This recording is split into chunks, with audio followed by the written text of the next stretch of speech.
Lovely. Good morning, everyone, and welcome to the Licensing Act panel meeting. The first order of business is to elect a chair. Please can someone put forward a proposal?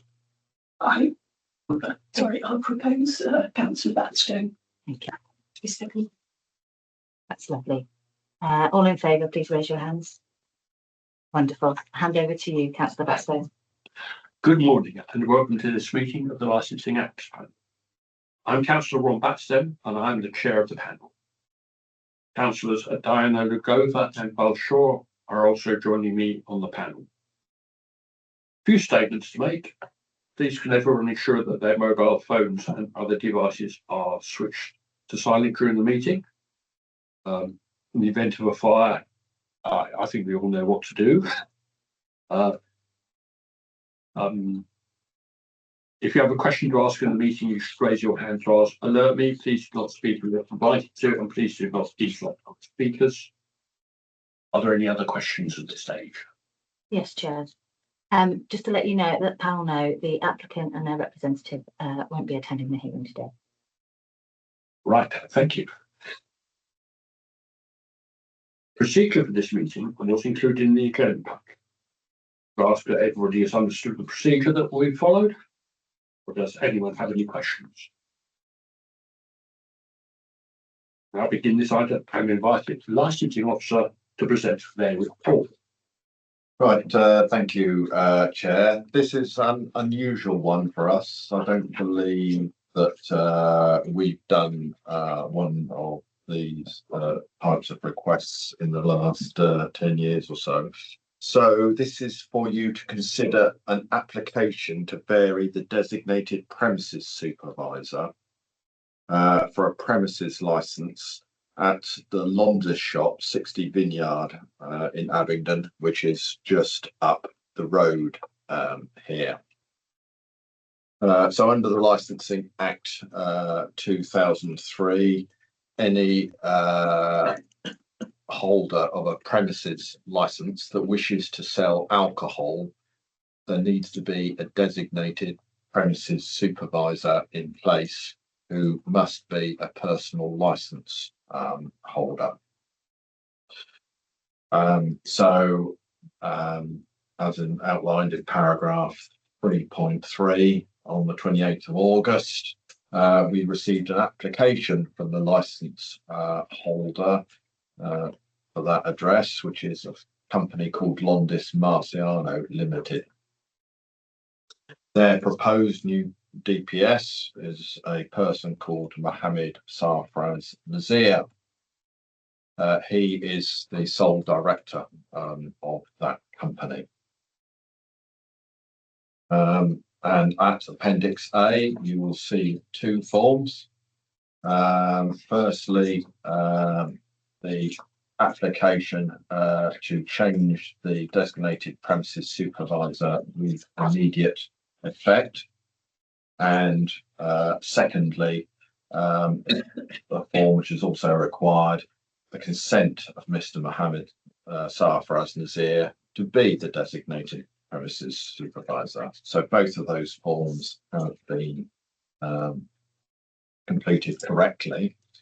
The Licensing Act 2003, as explained in paragraphs 3.1 and 3.2, requires this notification to be served on Thames Valley Police. This was served on the 3rd of September, and they have 14 days to put a objection notice in under the grounds that the specifying of that any person as a DPS, or sorry, that person would undermine the crime prevention objective, and that they are the only people that can object to a DPS change, and they can only object on those grounds. So on the 11th of September, Mr. Ian Wares, here on behalf of the Chief Constable of Thames Valley Police, submitted an objection notice, which is attached at Appendix B on your pack. And paragraph 3.5 gives a brief overview of the grounds for which they believe the crime prevention objective would be undermined if Mr. Mohammed Sarfraz Nazir was appointed as the designated premises supervisor. So since I completed that this report and the dates that I've already covered, two of you will obviously be aware that in July this year, Thames Valley Police, in the form of Mr. Wares, put in an application for the premises licence to be reviewed. The statutory process was followed, and a hearing was held in this room last Wednesday, the 24th of September. And in fact, Councillor Batstone and Councillor Shaw were on the panel for the hearing to hear that review application. So this is mainly for Councillor Diana Lagova's information. The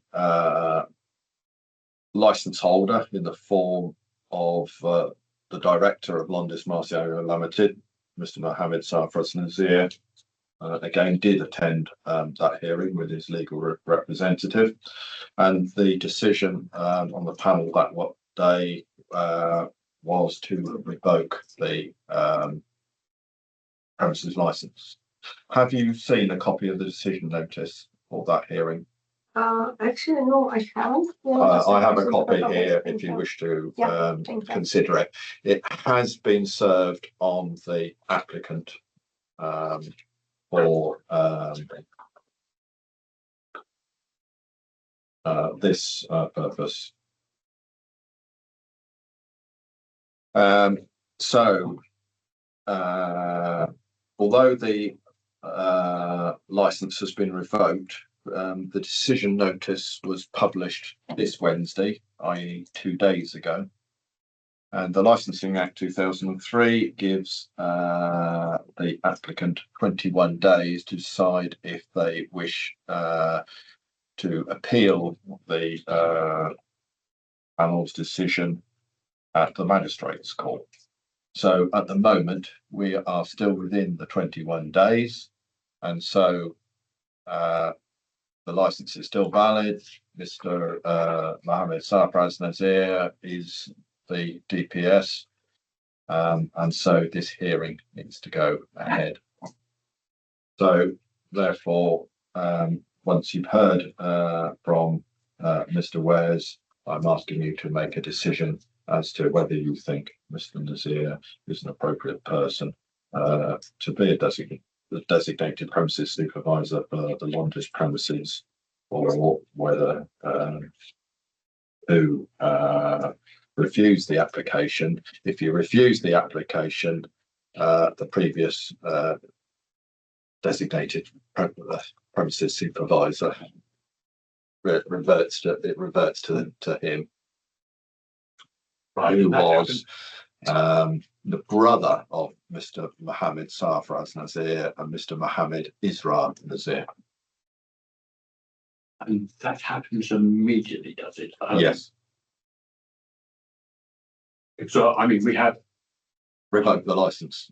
Yeah, it's a technical. It's in some ways it's a technical, a technicality. Yes, so he doesn't have 21 days notice. If we revoke if we decide he can't be DPS, that happens immediately. It happens immediately. He again, though, would have 21 days to appeal it, I believe. Yes. But he will actually. It's not like the license where there's a 21 days. Oh yes, it is. Sorry, it is. Yes, yeah, it's like that. Right. Yes, Yes. yes. So at this moment in time, you'll find the shop is still selling alcohol.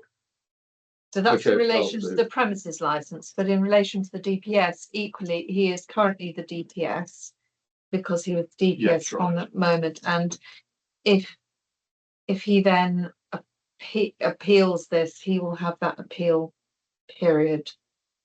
He will continue at DPS. during Yes. that period. Yes. Yes, that's what I was Yes. trying to clarify. Yes, I don't have any further questions. Do you have any questions? Yes, actually, Chair, thank you. Again, actually, Richard, I wanted to ask, because again, obviously, not just again, one of the bridges, you were just selling alcohol to underage customers. But then my question actually regarding selling, just gases, just are they kind of, just fit for retail? Was just my question. And then is it legal to sell gases at all? Just why retail? Sorry, sell what by I'm just retail? telling this. This is the nitrous- Nitrous oxide. Nitrous oxide. Yeah. Yeah, I mean, sorry, this was covered in the hearing, obviously last week, which you Yeah. weren't present. This is really a trading standards matter, but selling of nitrous oxide is not a licensable activity. So they can sell it. Okay. Under the Misuse of Drugs Act, I understand that it can only be sold for certain purposes, legitimate purposes, which include catering and model making. And I think there was one That's other. dentistry. Okay. It was rockets. Rockets, yeah. Rockets, yes. So pretty much it's not retail, it's rather than kind of professional activities, yeah. So pretty much. Yeah, specialist activities. So it should be in retail, pretty much. It can be in retail. Okay. So it's we listened very closely to what the trading standards officer said. So yes, it's for pain relief in dentistry, veterinary, and medical purposes. But in terms of retail, where you'd expect to see it in more general retail, it's in relation to the catering trade largely, and this model making. So you'd expect to see it maybe in specialist model making. Certainly in relation to the premises license, it was adduced by the representative that it was for catering purposes largely, and it was being used, is my understanding. Yeah. Okay, thank you. Do we have any further questions for the licensing officer? Anybody? Okay, so thank you. I can now invite the representation from, because the applicant is not present, we'll go straight to the presentation from Thames Valley Police, Mr. Ian Ware. Yes. Good morning, councillors. Yes, the reason Thames Valley objected to this application for varying DPS is, one, the premises was on application for review at the time the application was submitted, and two, Mr. Nazir is actually under police investigation after the police attended on the 22nd of May to do a licence visits, because they've been receiving trading standards and Thames Valley Police. I've been receiving multiple complaints about the premises selling alcohol to young girls and children, and also nitric oxides to a group of youngsters who were misusing it. I do appreciate the nitric oxide isn't part of the Licensing Act, but and to sell alcohol, there is 4 licence objectives, one being prevention of crime disorder, and selling nitric oxides for misuse under the Misuse of Drugs Act is not promoting the crime disorder. During the visits, police did seize a large quantity of nitric oxides. I think it was about 64 615 gram cylinders. Normally what we find is the small cylinders, which you see lying about quite a lot, which are just emptied into a balloon and inhaled by the user. These large cylinders, I believe, are the equivalent to about, well, hundreds of these small cylinders. And again, the alcohol being sold to a young girl was 15 years old, and she'd gone in several times on one evening and was allowed to purchase both nitroxide and alcohol, even though one of the times she attended, she was so intoxicated that she had to be assisted by her friends. And that's the reason. Obviously, Mr. Nazir attended the police station. Also at the time of the visits, a large samurai type sword with a 26-inch blades was located on the floor behind the counter. When Mr. Nazir was asked why the sword was there, he did say he was robbed a few years ago and it's there for peace of mind. That's quite alarming. He also said that officers had been in the shop another time, told him that he shouldn't have the sword there, but didn't do anything about it. Well, I would have thought that was a very good time to get rid of the sword anyway, but he didn't.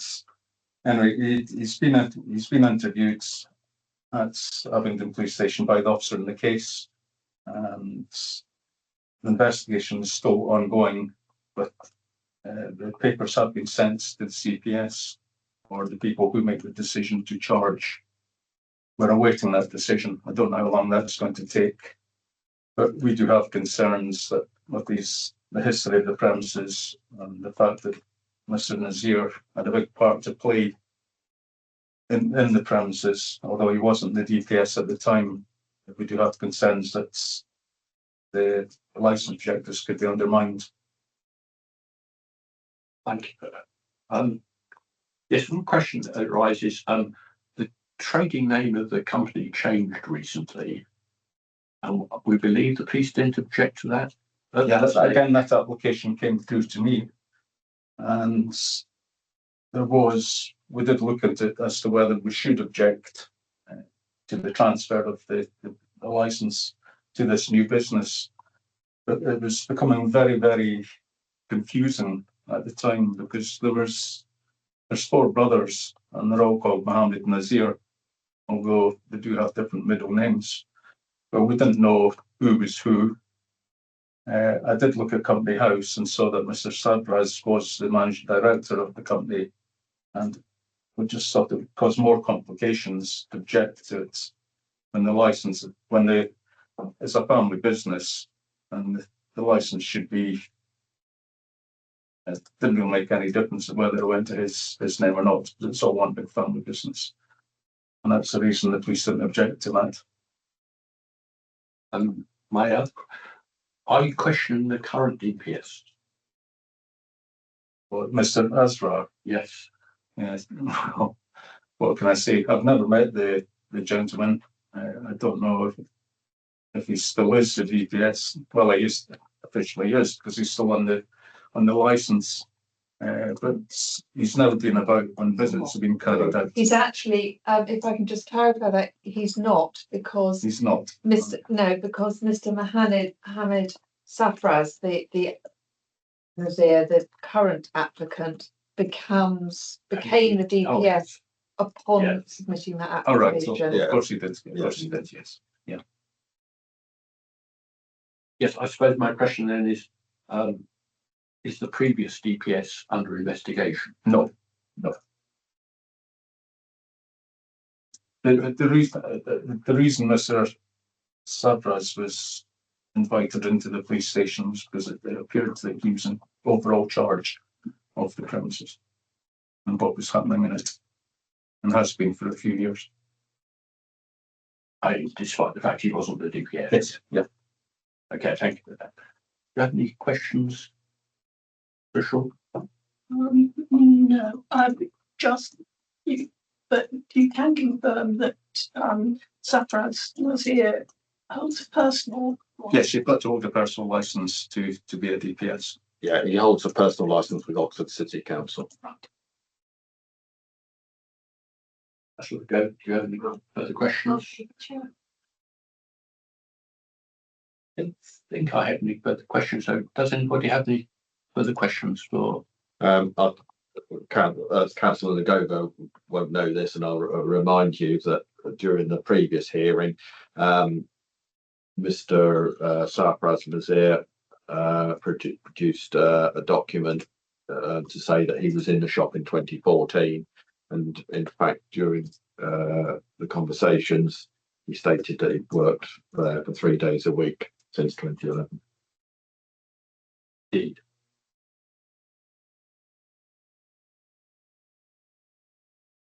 Right. Does anybody else require to speak at this stage?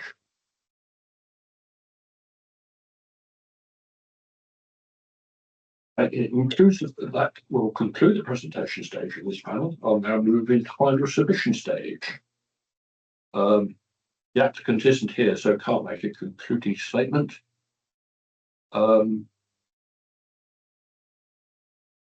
Mr. Wales, do you want to say anything else? I don't know if there's any more I can say, but apart from, I mean, the normal procedures, so if he is DPS and he does get charged with this investigation, then he's obliged by law that he's got to inform the judge on the first hearing that he is a personal licence holder. And then the magistrate can make a decision what to do at the hearing. So. It's come out. Also, licensing officer, have you continued? I haven't got anything other to say than my closing statement. Right, has everybody had a fair hearing? Yes. Stage. We'll now make our decision, and this will be done privately with only members, the Democratic Services Officer and the legal officer present. If the panel intends to clarify any point, they may call all the attendees back into the meeting.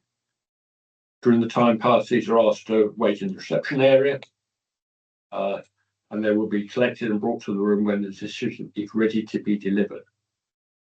If any attendee is unable to be contacted, the panel will, after a reasonable attempt has been made, read the decision out and send an email to any absent party with the decision.